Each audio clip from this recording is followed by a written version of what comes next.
यदि हम ग्रहण करते हैं तो उस भाग को चुकाना पड़ता है। शिव महापुराण की कथा कहती है देवर्षि नारद एक बार भ्रमण करते हुए मृत्यु लोक में आ गए और मृत्यु लोक में आकर एक व्यक्ति के घर पहुंच गए सेठ जी के यहाँ, और सेठ जी के यहाँ पहुंचे तो उन्होंने कहा देवर्षि नारद ने मुझको बहुत तेज प्यास लग रही है, पानी पिला दो। सेठ जी पानी तो नहीं लाए, एक गिलास दूध भर कर लिया है और देवर्षि नारद को दे दिया। देवर्षि नारद ने एक गिलास दूध सेठ जी से लेकर पी लिया। क्यों? भूख लग रही थी, प्यास लग रही थी। देवर्षि नारद को इतना प्यास लग रही है कि उनको बस कुछ चाहिए पीने के, दे दिया, पी लिया।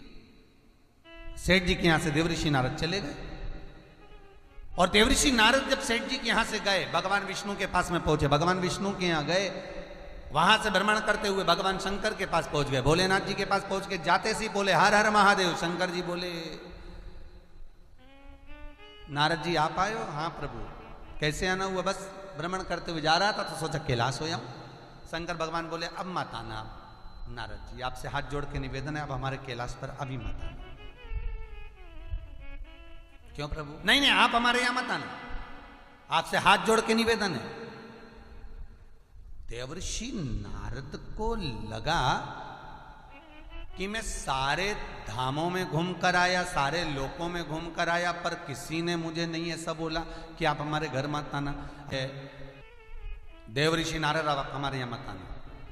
देवर्षि नारद बोले मैं सारे देवताओं के पास होकर आया, ब्रह्मा जी के यहाँ गया, भगवान विष्णु के यहाँ गया, सभी के यहाँ गया, किसी ने मुझे मना नहीं करा, पर आज भगवान शंकर मुझे मना कर रखे, आज के बाद आप अपने यहां पर अभी मत आना जब तक हम ना बोले। बुरा लग गया देवर्षि नारद को। नारद जी वहां से चले गए। सीधे सबसे पहले देवर्षि नारद भगवान विष्णु के यहां पहुंचे। श्रीमन नारायण, नारद अब भी तो गए थे तुम, और देवर्षि नारद तुम अभियाल गए और अब वापिस आ गए। और वापिस आए तो क्यों आए? किस कारण से? क्या कारण है जो तुम वापिस आए हो? देवर्षि नारद कहने लगे मैं प्रभु भगवान शंकर के यहाँ गया था और भोलेनाथ जी के कैलाश पर गया, और भोलेनाथ जी कैलाश पर जाते सी शंकर भगवान बोले अब आ गए, अब मत आना जब तक हम ना बोले। आखिर भगवान शंकर ने मुझे अपने कैलाश से बाहर क्यों निकाला? किस लिए? क्यों? भगवान विष्णु ने ब्रह्मा जी को बुलाया। ब्रह्मदेव देवर्षि नारद को कुछ चिंता है, कुछ चिंता व्याप रही है। ब्रह्मदेव आए, ब्रह्मा भी मन की बात नहीं जान पाए कि आखिर भगवान शंकर ने देवर्षि नारद को आखिर भगाया क्यों? देवर्षि नारद को आज कैलाश से बाहर क्यों कर दिया? जो कुछ भी करता है मेरा भोलेनाथ, मेरा विश्वनाथ करता है। सुख दुख सब उसी के हाथ में है, क्यों चिंता कर? ब्रह्मा जी नहीं जान पाए कि भगवान शंकर ने क्यों मना करा। सरस्वती देवी को बुलाया, हे वीणावादनी आप व्यक्ति के मन की दशा जान जाती हो तो बताओ आखिर भगवान शंकर ने ऐसा क्यों देवर्षि नारद को कहा कि तुम यहां मत आना? क्यों कहा? वीणावादनी जानी नहीं, तब माता पार्वती के पास नारद जी, ब्रह्मा जी, विष्णु भगवान,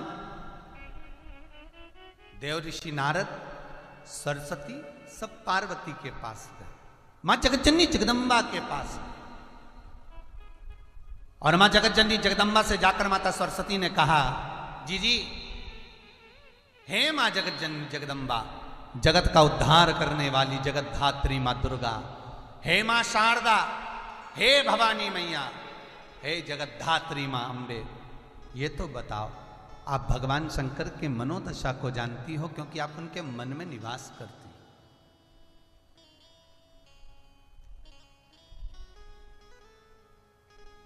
कहते हैं आदि शक्ति भवानी की जय दुर्गे महारानी की। आप उनके भीतर निवास करती हो, आप शंकर के भीतर निवास करती हो, शिव के हृदय चित्त में आप बैठी हो। आप उनके मनों की दशा बताओ कि आखिर क्या कारण है कि देवर्षि नारद को निकाला गया कैलाश से। तो माता पार्वती ने उसी समय उसी पल केवल देवर्षि नारद को एक शब्द कहा, नारद तेरे को निकालने का कारण केवल इतना सा है, नारद तू किसी सेठ जी के घर का दूध पीकर आ गया था और तूने उसका कर नहीं चुकाया, तू कर्जा नहीं चुका पाया। कितना सुंदर प्रसंग है साहब, कितना सुंदर प्रसंग। इस प्रसंग को सुन लोगे तो जिंदगी सार्थक हो जाएगी। कितना सुंदर प्रसंग है।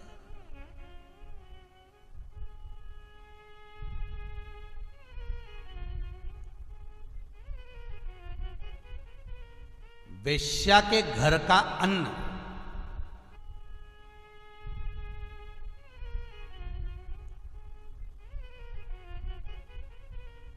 वेश्या के घर का अन्न किन्नर के घर का अन्न, जो गौ माता को काटता हो ऐसे कसाई के घर का अन्न, और जिसके यहां कोई बीमार पड़ा रहता हो, 24 घंटे बीमार पड़ा हुआ है, उसके घर का अन्न, उसके घर का। और जो ब्याज खाता हो, अपना रुपया दे दिया, कोई लेकर चले गया, 1%, 2%, 5%, 10%, 13%, जो ब्याज खा रहा है, उसके घर का अन्न जो खा लेता है, उसको बैकुंठ का भी वास नहीं मिलता है। शिव महापुराण गर्ग संहिता कहती है। और बहुत ध्यान से सुनना, भूले से यदि किन्नर के घर का भी खा लिया तो चल जाएगा, वैश्या के घर का भी खा लिया तो चल जाएगा, बीमार के यहां का भी खा लिया तो चल जाएगा, पर शिव पुराण कहती है, शिव पुराण कहती है, अपने घर की लक्ष्मी जो कि बेटी है, अपने घर की संपदा जो बेटी है, लक्ष्मी जो तुम्हारी बहन है, बेटी है, उसको दूसरे के घर भेजकर बेचकर उससे जो ब्याज लिया जाता है, ये धन जिसके यहां आता है, ब्याजखोर के घर में जब आता है, इसके घर का यदि किसी ने पानी भी पिया है तो जिंदगी नरक से बदतर निकलती है साहब, नरक से बदतर। उसके घर में कोई सुखी नहीं रह सकता। उसके घर में वो ले तो रहेगा, मन का धन कर लेगा, धन एकत्रित कर लेगा, पर सुखी नहीं रह पाएगा। तन दुखी, मन दुखी या धन दुखी रहेगा। उसके घर में कोई ना कोई ऐसा रहेगा जिसको तन से तकलीफ होगी, मन से तकलीफ होगी या धन से तकलीफ होगी, घर में शांति नहीं होगी। मेहनत का खाइए, किसी को जरूरत है दे दो, ले लो उससे।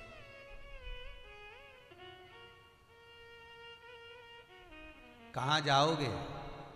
शिव महापुराण की कथा कहती है, देवऋषि नारद ने केवल एक गिलास दूध सेठ जी के घर का पिया था। सेठ जी के घर का केवल एक गिलास दूध पीकर आए थे, केवल एक गिलास दूध। शंकर भगवान ने कह दिया, मेरे दरवाजे पर मत आना, जब तक नहीं बोलूं तब तक मत आना। जो दूध तेरे हृदय में है, उस दूध से जो रक्त बना है तेरे चित्तवृत्ति का, जब तक वो समाप्त नहीं होगा तब तक कैलाश पर प्रवेश नहीं होगा। बहुत सुंदर बात कही है।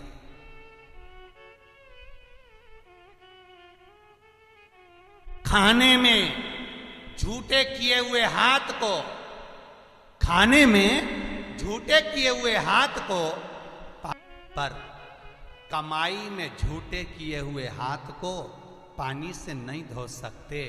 कमाई में झूठे किए हुए हाथ को केवल शिव महापुराण सत्संग ही धो सकता है। होगा क्या? देवऋषि नारद आप आ गए हो, अब मत आना। क्यों? क्यों?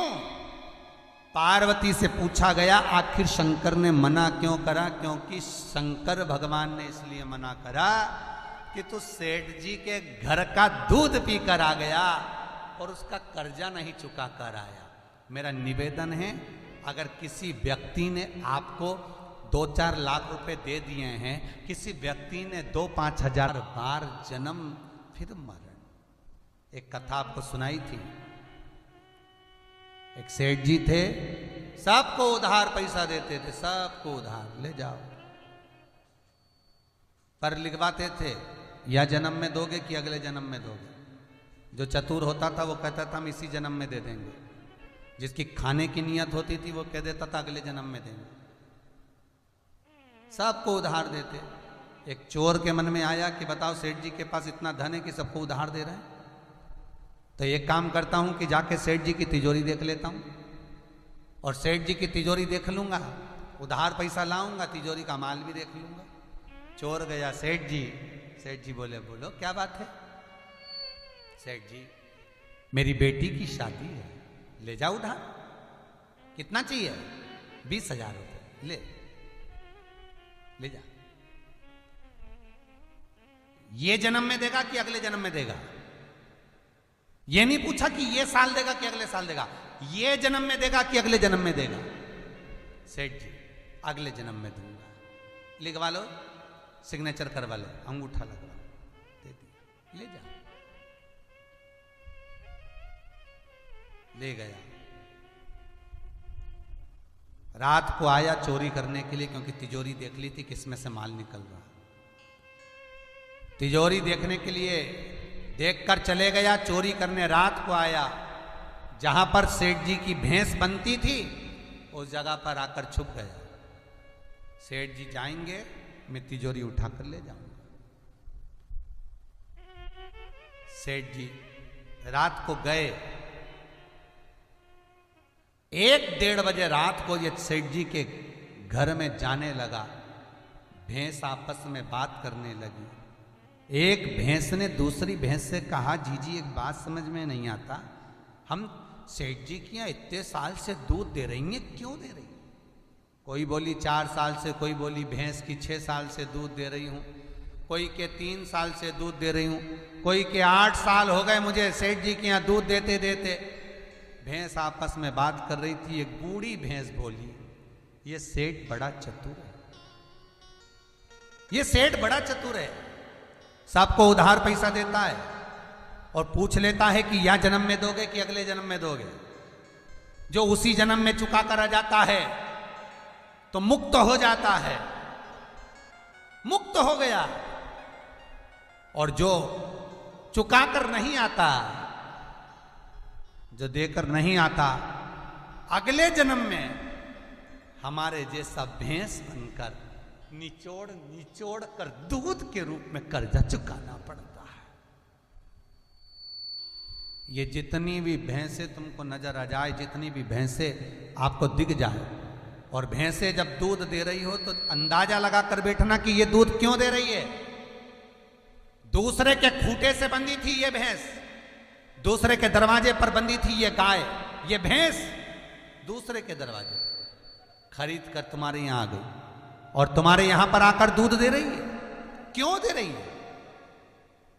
केवल उसको कर्जा चुकाना है, केवल कर्जा, केवल उसे कर्जा चुकाना है।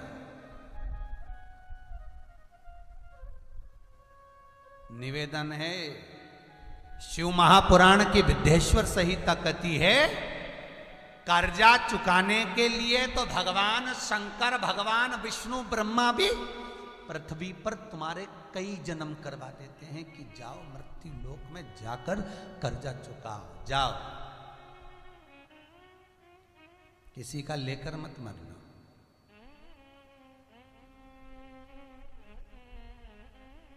किसी का लेकर नहीं मरना, दे चलो।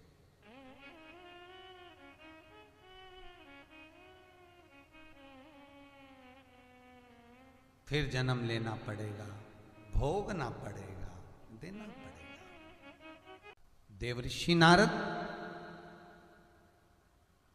ए नारद, तूने दूध तो पिया पर कर नहीं चुकाया। अगर तू कर चुका देता तो इस कैलाश में तेरा प्रवेश हो जाता। कर चुका पहले।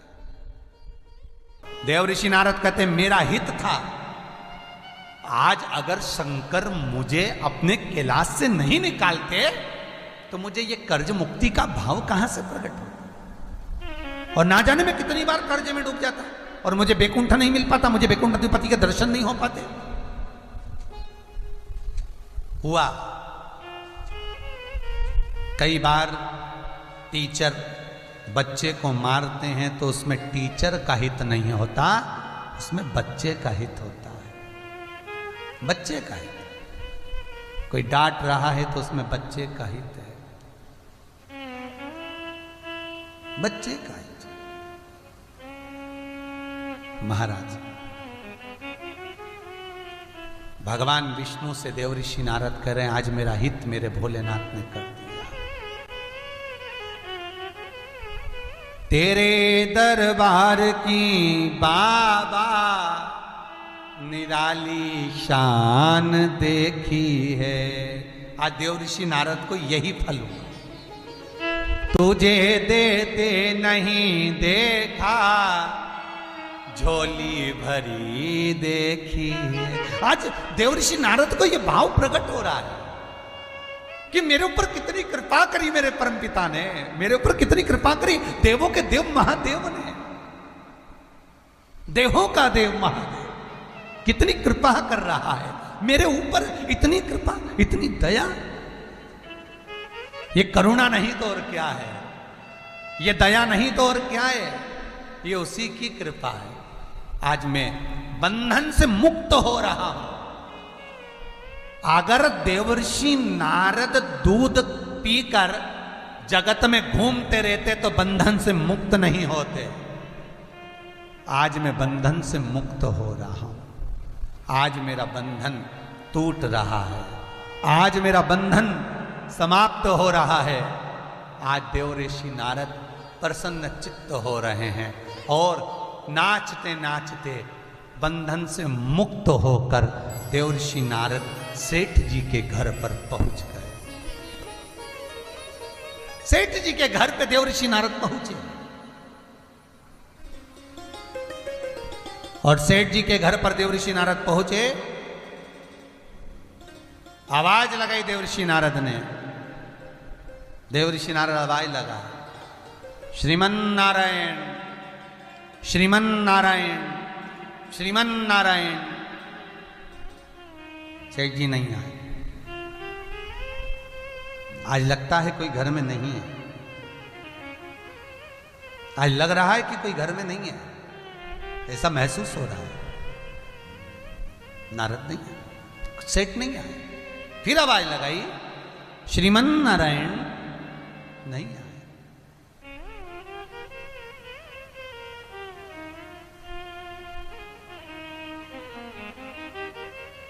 क्या बात है, आज कोई आता क्यों नहीं है?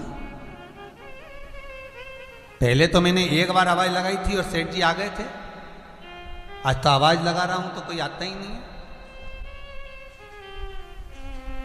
क्या बात है? देव ऋषि नारद ने रूप बदला, ब्राह्मण का रूप रखा, सेठ जी के घर में प्रवेश करा।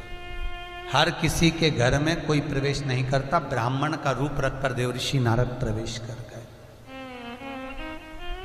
अंदर गए, सेठ जी पलंग पर पड़े हुए थे, स्वास्थ्य ठीक नहीं था, स्वास्थ्य ठीक नहीं।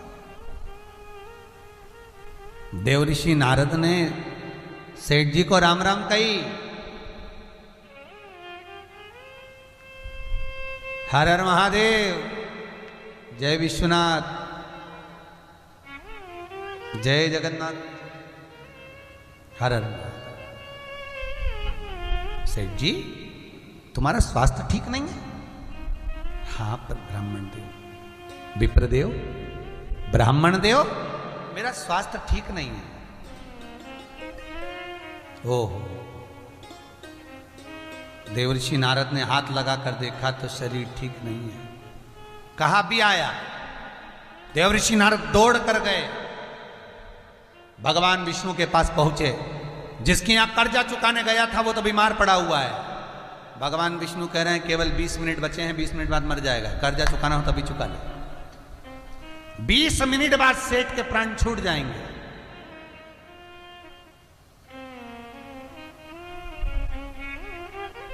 लोग कर्जा कब चुकाते हैं? देवर्षि नारद जिससे लिया है उसी के सामने उसके जीते जी दे दो। मरने के बाद बेटों को दिया वापिस, बेटी को दिया वापिस।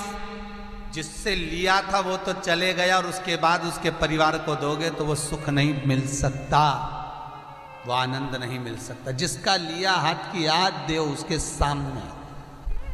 और एक विनती भगवान से जरूर करना, दिया लगा के भगवान भोलेनाथ से कहना कि किसी ने मुझे रुपया दिया था, मैं जब तक उसे चुका न दूं तब तक उसे मरने मत देना। ये भगवान से कहना।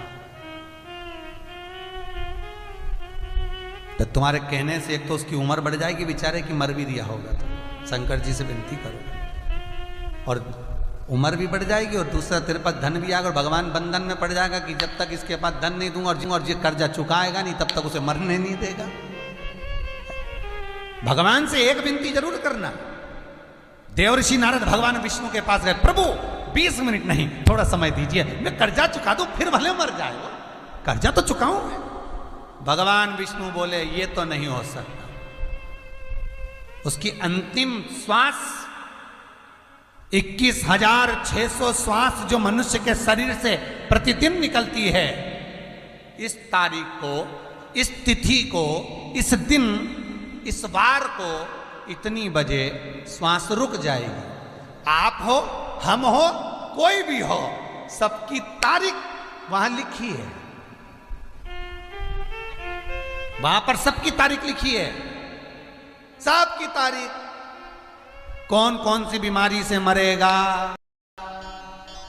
कितना बीपी में, शुगर में, कैंसर में, ब्लड प्रेशर में, सब का लिखा है। कौन एक्सीडेंट से, कौन सीढ़ी से, कौन बाथरूम में, कौन कहाँ मरेगा, सब लिखा है। कौन सी जगह मरना है वो भी लिखा है। मौत तुम्हें लेकर जाएगी वहां तक। किस जगह पर एक्सीडेंट होगा वो भी लिखा है। कब जन्म होगा वो भी लिखा है। कब विवाह होगा वो भी लिखा है। सब कुछ लिखा मेरे भगवान ने, सब कुछ। देवर्षि नारद कहते 20 मिनट कम पड़ेंगे। भगवान विष्णु बोले कर्जा चुकाना है तो इतना भी बहुत है। चुकाने की अगर भावना है, अगर मन में यह भाव है कि कर्जा चुकाना है तो कहीं से भी भगवान देगा। अगर मन में भाव आ गया कि कर्जा चुकाना है, प्रभु इसको मरने मत देना जब तक कर्जा ना चुक जाए, तो ये फिर फर्ज है भोलेनाथ का कि उसको मरने नहीं दे जब तक कर्जा ना चुक जाए। अगर चुकाने की नियत ही नहीं है तुम्हारी, तुम्हारा तो खाने की नियत है, आन दो, खान दो, खान दो।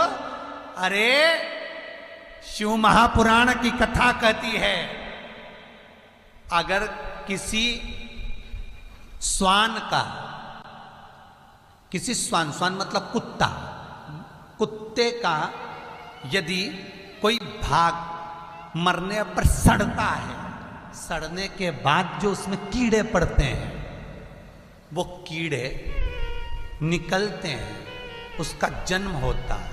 कभी गरुड़ पुराण सुनना तो उसमें आएगा कि ये कीड़े का जन्म क्यों हुआ, किस लिए, कि हम दूसरे का खाकर चले गए, नहीं चुका पाए। नियत ठीक रखो, देने का मन में भाव बनाकर रखना कि मुंह भगवान इसको जीवित रखना जब तक मैं कर्जा ना चुका दूं। भोलेनाथ मैंने तेरी आराधना करी, इसको जीवित रखना जब तक मैं कर्जा ना चुका दूं। तो शंकर कर्जा चुकाने के लिए तुझे धन भी देगा और शंकर उसको जीवित भी रखेगा। पर खाने की ही नियत हो गई कि खाना है, तो फिर तो तू और यमराज दोनों निपट लीजो दादा, या शंकर बीच में नहीं है। यहां फिर भोलेनाथ नहीं। आज देवऋषि नारद भगवान विष्णु से कह रहे थोड़ा समय और दे दीजिए। भगवान बोले 20 मिनट से ज्यादा नहीं चाहिए, मौका मिला है, कर्जा चुकाइए, जल्दी जल्दी जाओ। देवऋषि नारद भाग कर आए। सेठ जी मरने की कतार पर पड़े थे। ब्राह्मण का रूप रखकर देवऋषि नारद ने कहा, सेठ जी सुनो, तुम्हारा कुछ मन करता हो तो मैं लाकर दे देता हूं। सेठ जी बोले, देवऋषि नारद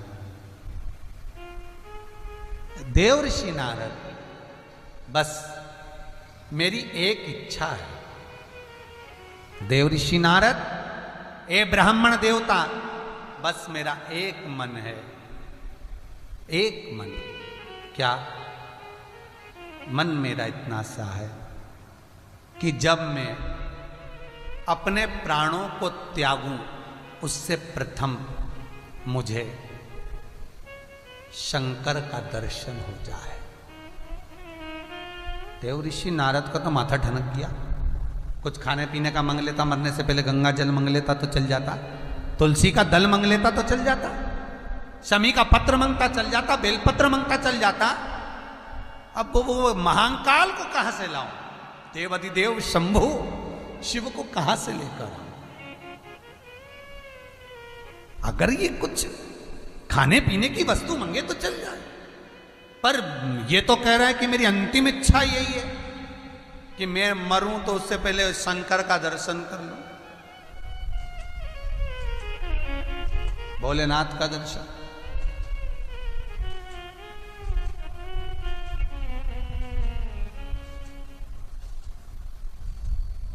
अब करूं तो करूं क्या? भोले मेरी कुटिया में दर्शन तो दिखाना है, अखियां तरस रही भोले तुझको आना है। भोले में भोले तुमको आना है, अखियां तरस रही भोले तुमको आना है। भगवान शिव को बुलाओ, ये सेठ कर रहे। अच्छा, नारद जी को भ्रम ये था कि कुछ और मांग लेते तो दे देता, कुछ और मांग लेते तो दे देता। पर बहुत ध्यान देना महाराज, बहुत सुंदर प्रसंग है शिव महापुराण का।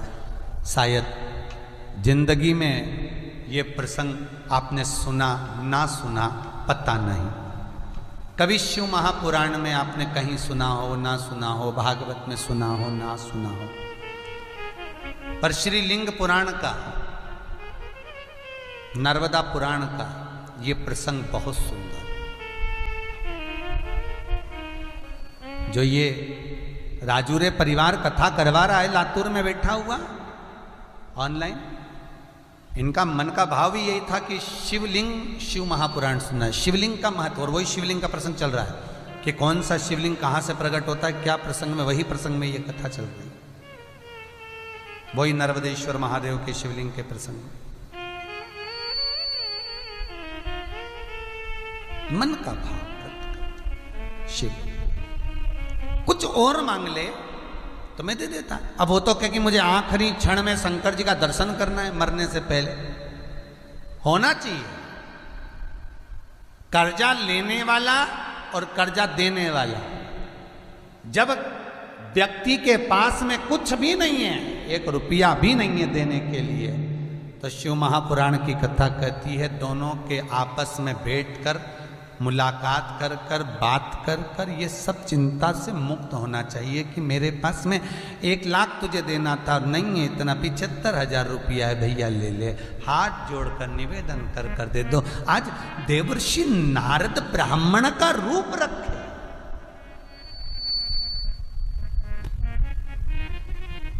देवर्षि नारद आज ब्राह्मण का रूप रखकर देवर्षि नारद ब्राह्मण के रूप में आज सामने सेठ जी के पलंग के सामने खड़े होकर कहते हैं कि मेरा कहना है और कुछ मांग लो। नहीं नहीं नहीं नहीं, ये समझौते वाली बात है। अब मुझे ना तो कुछ खाना है, ना मुझे पीना है, ना मुझे कोई बैकुंठ जाना है, ना मुझे गौलोक धाम जाना है, ना मैं कैलाश जाऊंगा। भले मुझे नरक का भोग भुगताया जाए, पर अंतिम समय में शंकर का दर्शन हो जाए, बस इतनी कृपा करो, बहुत है, बहुत। देवऋषि नारद विचार में पड़ गए, अब इसको शंकर जी कहाँ से लाऊं। भगवान विष्णु को बोलते तो मैं लिया था, गरुड़ पे चढ़ के आ जाते। ब्रह्मा जी का बोलते तो मैं उनको भी लेके आ जाता, पिता है, मैं उनका मानस पुत्र। इंद्र को बोलते तो भी लिया था, पर बुला भी उसको रहे, कालों का काल, महाकाल।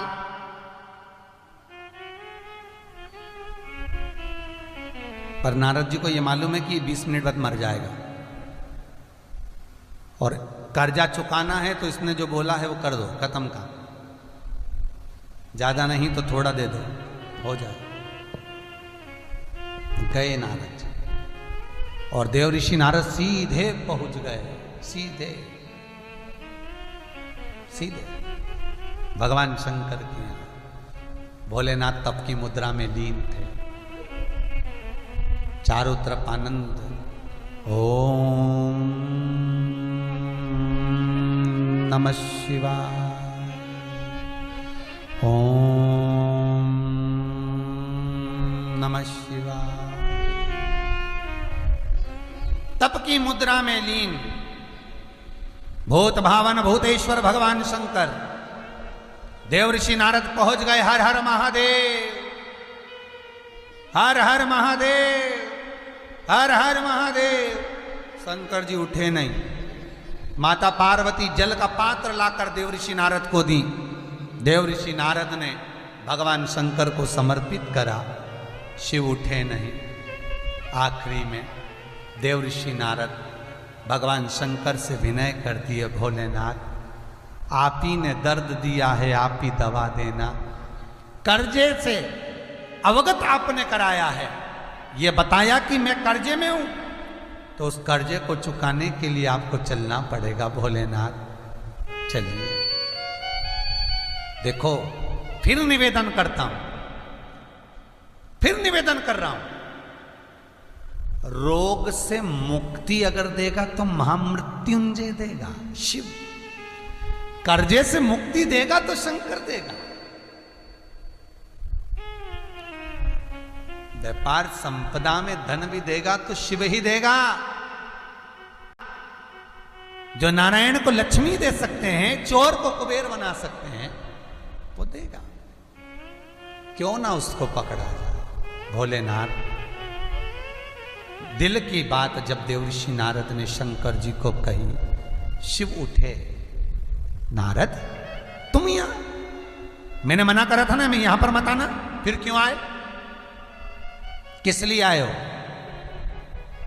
किस लिए? देवऋषि नारद कहते हैं हम भले कीचड़ में लद गए, कर्जे में लद गए, पर आप तो पिता हो ना। बहुत सुंदर बात किसी मंदिर पे लिखी थी, बहुत सुंदर बात किसी मंदिर के दरवाजे पर लिखी थी। जब आपका मन गंदा हो तब मंदिर जरूर आओ। क्यों? बच्चा कीचड़ में गिरता है तो पड़ोसी कपड़े साफ नहीं करता। बच्चा गंदगी में गिरता है तो पड़ोसी उसके कपड़े नहीं बदलता। बच्चा कीचड़ में गिरता है तो पड़ोसी उसको स्नान नहीं कराता। बच्चा कीचड़ में गिरता है तो कोई उसको साफ नहीं करता। साफ माँ और बाप ही करते हैं। देवऋषि नारद कहते हैं आज मैं कीचड़ में गिरा हूं तो आप मेरे बाप हो। त्वमेव माता च पिता त्वमेव, त्वमेव बंधुश्च सखा त्वमेव। आज मैं कीचड़ में गिरा हूं, आप मेरे पिता हो, आप मेरी माँ हो, और माता पिता ही साफ कर सकते हैं। शंकर जी प्रसन्न हो गए। कर्पूर गौरम करुणावतारम संसार सारम पूजे। सहज शिव उठ गए, इतनी सी स्तुति में उठ गए, इतनी सी स्तुति। शंकर उठे और भगवान भूत भावन ने पूछा, बोलो नारद क्या करना है? बस भोले मेरी कुटिया में दर्शन तो दिखाना है, एक कृपा कर दो, आप मेरे साथ उस सेठ के यहां चल दो। चलिए चलो। नर्मदा पुराण की कथा कहती है, लिंग पुराण की कथा कहती है, शिव महापुराण कहती है, जिंदगी में देवर्षि नारद को कभी इतना आनंद में नहीं देखा जितने आनंद में आज देवर्षि नारद थे। शंकर का चरित्र सुनकर, शिव महापुराण को सुनकर, शिव कथा को सुनकर जो आनंद की अनुभूति होती है, शायद जिंदगी में वो आनंद कभी मिले ना मिले, पर ये आनंद तो आनंद है, ये सुख तो सुख है। कहते हैं शिव महापुराण वर्णन करती है, नर्मदा पुराण कहती है, शंकर भगवान सारे धामों में घूम कर आए, शंकर भगवान देवर्षि नारद के पद पर आए, शंकर देवर्षि नारद सुंदर नारद के देवर्षि नारद के पद पर आए, देवर्षि नारद सब दूर घूम कर आए, देवर्षि नारद को हर जगह पर मान सम्मान मिला, सत्कार मिला, सब कुछ मिला, तो भी देवर्षि नारद को वो सुख का अनुभव नहीं हुआ था जितना सुख का अनुभव आज देवर्षि नारद शंकर भगवान के साथ कर्जा चुकाने जा रहा है। वो आनंद, वो सुख आज देवर्षि नारद को हुआ। कहते हैं नर्मदा पुराण तो यहां तक कहती है कि देवर्षि नारद जब चले कैलाश से उस सेठ के दरवाजे पर, तो भगवान शंकर का 5 बार देवर्षि नारद ने अभिषेक किया है। एक जगह पर देवर्षि नारद ने दूध चढ़ाया, एक जगह पर दही चढ़ाया, एक जगह पर शहद चढ़ाया, एक जगह पर घी चढ़ाया, एक जगह पर शक्कर, मिष्ठान, गुड़ चढ़ाया, गन्ने का रस। वही 5 चीजें कर्जा चुकाते समय जब देवर्षि नारद शंकर जी को लेकर जा रहे थे, जो 5 अभिषेक देवर्षि नारद ने शंकर की अगवानी में स्वागत में करे, शिव महापुराण, नर्मदा पुराण, लिंग पुराण कहती है वही पंचामृत। ये जो दुनिया के लोग 5 चीजें शंकर जी को चढ़ाते हैं पंचामृत, ये वो पंचामृत है, ये वो पंचामृत, ये वो पंचामृत। 5 चीजें जो नारद जी ने समर्पित करी, ये पंचामृत समर्पण शिव दिए। चले, पहुंचे सेठ जी के दरवाजे पर, देवर्षि नारद ब्राह्मण का रूप रखकर जब अंदर पहुंचे, तो सेठ खटिया पर पड़े होकर कहता है, नारद जी रूप मत बदलो, अपने असली रूप में आओ। नारद जी कहे, तुम मुझे पहचान गया? सेठ जी कहते हैं, जब आप मेरे यहाँ पहली बार दूध पीकर गए थे, मैं तो तभी पहचान गया था कि आप साधारण नहीं हैं, साधारण नहीं है, क्योंकि मैंने तुमको जब दूध गिलास में भर कर दिया था देवर्षि नारद, तब तुमने मुझे बहुत आशीर्वाद दिया था। एक बार दरवाजे से पहले आप भूखे चले गए तो भी आशीर्वाद देकर गए। भिक्षा मांगने वाला भिक्षुक, आज के जमाने में तो भिखारी को 1 रुपया 10 रुपया नहीं दो तो बगड़बड़ करता हुआ चले जाता है, बताओ दिया नहीं, ऐसा वैसा गालियां देता, अपशब्द कहता। आज के जमाने में किसी को नहीं दो तो बद्दुआएं देते हैं लोग। पर शिव महापुराण की कथा कहती है वो असली भिक्षुक नहीं है, उनको तो तुम्हारे पैसे से नशा करना है, इसलिए तुम्हारे लिए बड़बड़ कर रहे हैं। असली होता तो नी भी देते तो बद्दुआ नहीं देता। नारद जी आपने मेरे दरवाजे से नहीं लिया तो भी दुआ दी, और मिला तो भी दुआ दी, कभी बद्दुआ नहीं दी। ये कोई संत ही हो सकता है, ये कोई भगवान ही हो सकता है। शंकर भगवान सामने खड़े थे, देवर्षि नारद ने शिव को बुलाया, सेठ जी को दर्शन कराया। जब सेठ जी को दर्शन कराया तो सेठ जी ने कहा, भोलेनाथ आपका दर्शन हो गया, इससे बढ़कर कोई सुख नहीं है। अब मैं नरक जाऊं, स्वर्ग जाऊं, जहां मर्जी पड़े वहां जाऊं। इतने में तो यम के दूत बंदी बनाने आ गए। शंकर भगवान को देखा कि शिव खड़े हैं, यम के दूत वापिस चले गए। वापिस, क्योंकि शंकर भगवान ने वर मांगा था यमराज से, हे यमदूत, हे यमराज, हे मृत्यु देवी, सुन लो, जहां पर कालों का काल महाकाल खड़ा हो, जहां शंकर का अनुमोदन हो रहा हो, शंकर की पूजन हो रही हो, शंकर का भजन हो रहा हो, वहां मृत्यु नहीं आएगी। शिव जाएगा तब मृत्यु आए। मृत्यु चली गई, काल चले गया, क्योंकि महाकाल जहां खड़ा था वहां से काल दूर हो गया, काल चला गया, मृत्यु नहीं आई। भगवान नारद जी ने कहा मैंने कर्जा चुका दिया, प्राण जा रहे थे बचा दिया। चले शिव और नारद, शिव और देवर्षि नारद चल दिए। और शंकर और देवर्षि नारद जब चले, कैलाश पर पहुंचे, बड़ा आनंद सुख पाया। ऐसे ही नए वीडियो पाने के लिए शिव पार्वती चैनल को सब्सक्राइब कर बेल आइकन जरूर दबाएं। धन्यवाद।